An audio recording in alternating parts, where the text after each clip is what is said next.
avis, intéressant, c'est que, à travers l'histoire de la philosophie, à de très rares exceptions, qui sont pourtant passionnantes, mais le sans-abri ou le sans-demeure, celui qui finalement n'habite nulle part, a très peu été questionné et on l'a très peu abordé de ce point de vue-là.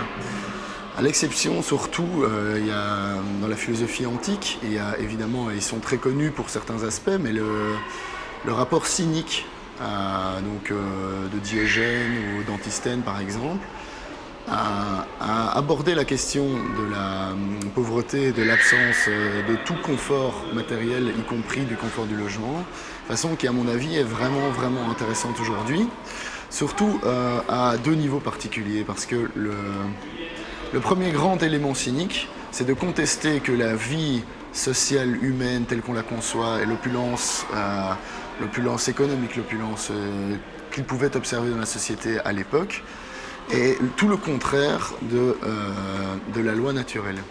Et donc, la position cynique va systématiquement contester que s'intégrer dans la société est une façon de se donner sa propre loi.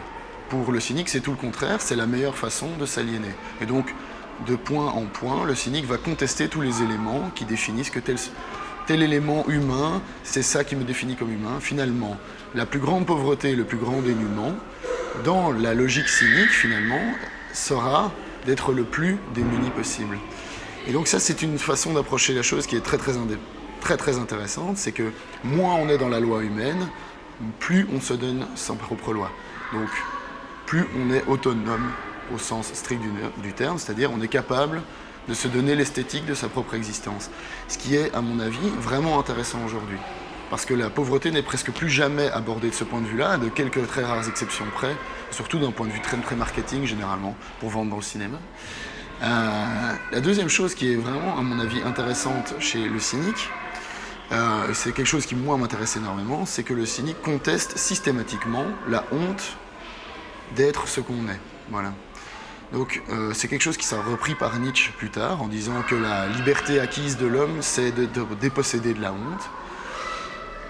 La honte du dénuement, de la pauvreté, etc., est absolument nulle du point de vue cynique, mais à tous les niveaux. C'est-à-dire tout ce qui est censé nous marquer d'une forme d'infamie, nous marquer d'une forme d'exclusion et nous marquer d'un sentiment de contradiction par rapport à ce que nous sommes, est systématiquement contesté dans le rapport cynique.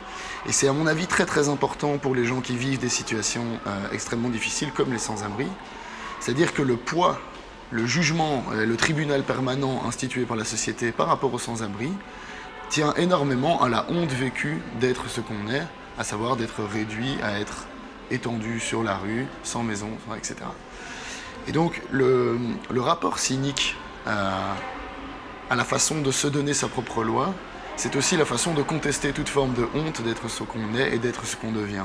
Et ça, c'est une leçon, à mon avis, que la philosophie antique, dont elle est extrêmement porteuse et qu'on a tendance à, si on veut, de masquer, ou en tout cas pas de masquer, non, je crois pas, c'est pas une volonté, mais en tout cas de calmer ou de ne pas aborder. Et donc voilà, aujourd'hui c'est une question vraiment importante, donc j'encourage, pour ceux qui s'intéressent aux sans-abrisme, à s'intéresser aux cyniques.